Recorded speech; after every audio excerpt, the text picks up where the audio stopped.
Welcome back, everyone. So let's talk about Mary Poppins Returns, the newest Disney movie this year, and the apparently longest Disney sequel ever done now. Like this live act, in terms of live action Disney movies and their sequels, this is literally the longest. And I think in terms of animated sequels, Bambi and Bambi 2 are like 60 years apart.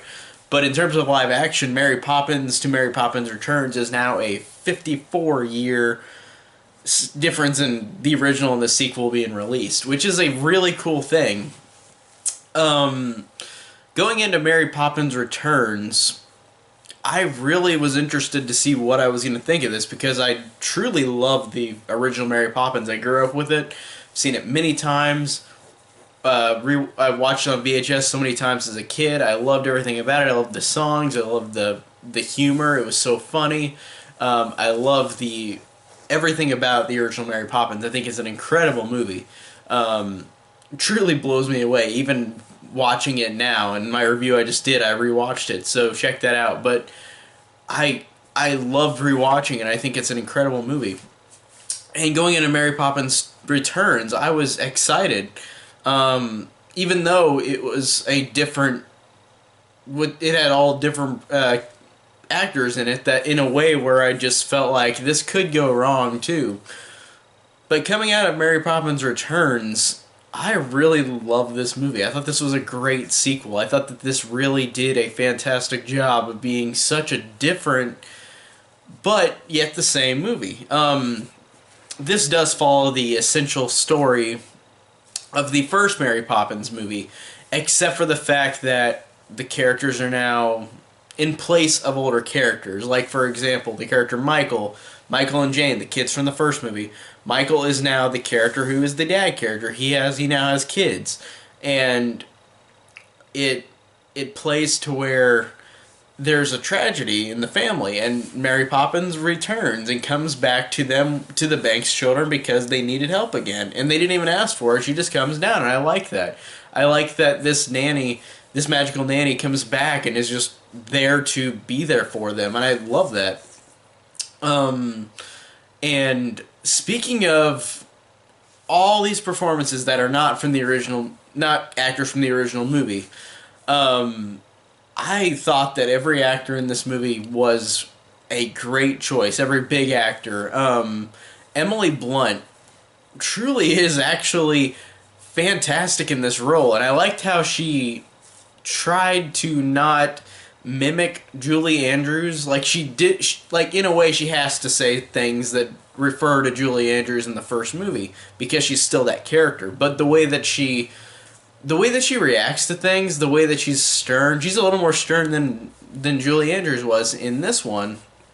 But to be fair, in the story, it seems like this is more of a challenge for Mary Poppins to get through, as opposed to the original, which she has to deal with everybody and help save the day. But in this one, it seems like it's a little more harder for her. So she has to be more stern, and I like that. I like that they changed her character in a way where it's not super different, but it's in a way where it feels different than Julie Andrews, but in a way where it keeps that type of character that she had in the original. So I like how this continuity is basically the same, except for Emily Blunt makes it her own, and I think that's a great feat, that like she can do this and make her this her own role, even though it's made famously and fantastically by Julie Andrews. But I love the fact that Emily Blunt came in and did a different performance, but it still feels true to Julie Andrews' character performance. So I really love that as well. And I thought Lin-Manuel Miranda was really good. He had a really good singing performance in this movie as well. And I like these other two characters these other two actors who play Michael and Jane, Ben Winslow, and I forgot what the girl's name is, but I've seen her in other things as well. But they both are really good replacements for the actors, because of course this is only 25 years after the first one, and that's 54 years ago. They're not going to get the original actors back, and the guy who played Michael in the original died in like 1977, I read. So he he of course isn't alive, and the woman who played Jane in the original does have a cameo in this, I think. It sits on IMDb, but I missed it, I guess, because she's an older woman. Like I didn't see, I've only seen her as a kid in the original movie, so I didn't know what she looked like now. But apparently she has a cameo in this. I thought that was really cool. But I didn't even notice it. I just saw it on IMDb later, whenever I got off watching the movie.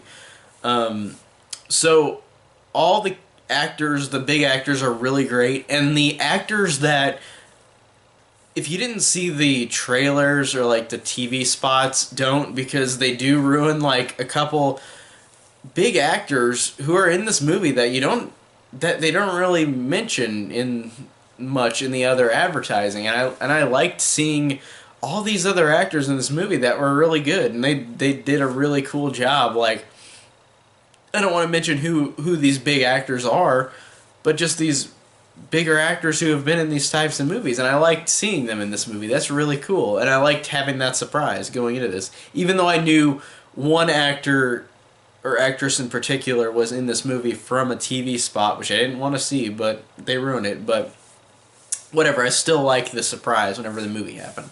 And I liked how this is, again, like the first one, but in a way where the story is like the first one in a lot of ways, where it's just Mary Poppins comes down, takes care of the children, while the father, in this case Michael, in this film, is dealing with a crisis.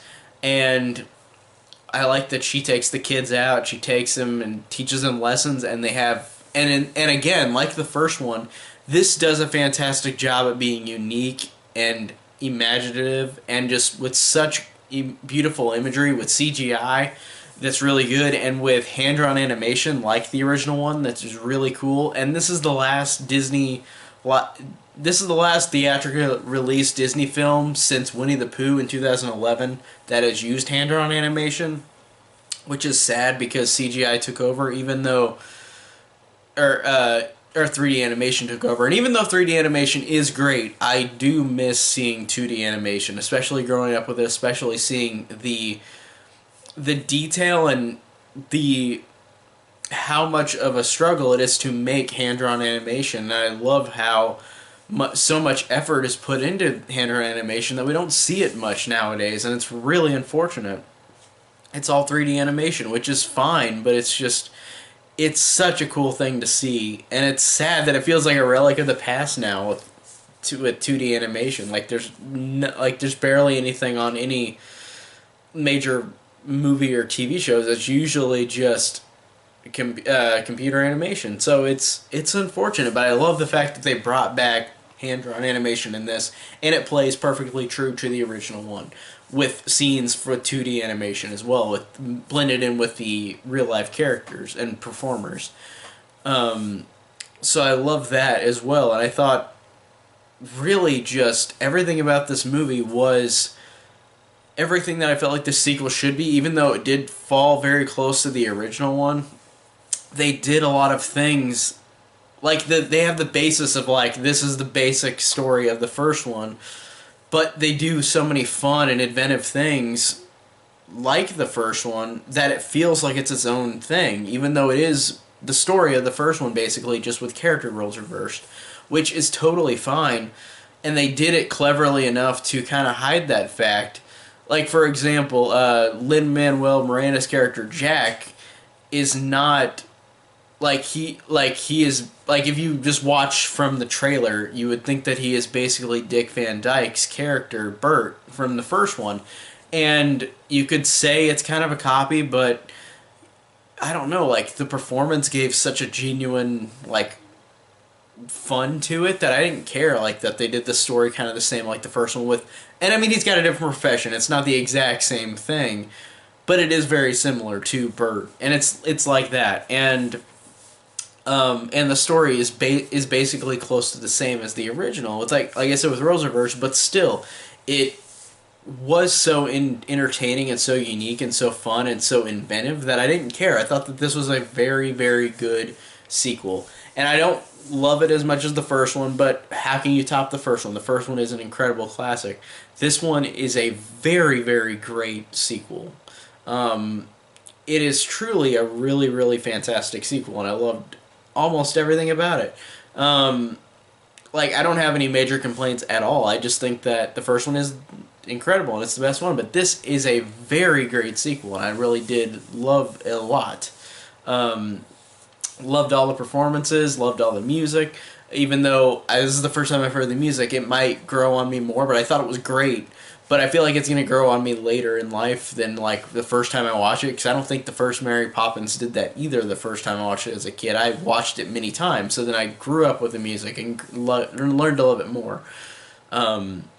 So I love the music as well, and I love the visuals. I love the imagination. I love the imagery. I love everything about it. I thought everybody did fantastic. And again, if I didn't mention Emily Blunt, she is incredible as doing her own thing. And I like that this movie did its own thing. Like, it has a couple little nods to the first one in terms of like things that you've seen in the first one, like plot devices, like items, or like little things that I think actually were really cool. Like, for example, with the neighbor next door who shoots off the cannon in the first movie is in this one. And when they do that, it mimics literally the first movie, where everything in the room either falls down the same or the mirror flies back and forth the same way. Like, I love little touches like that. I think that's great how authentic they wanted this to be, like the first one. I thought that is a really cool feat, and I thought this was just a really great sequel overall. So I really, really loved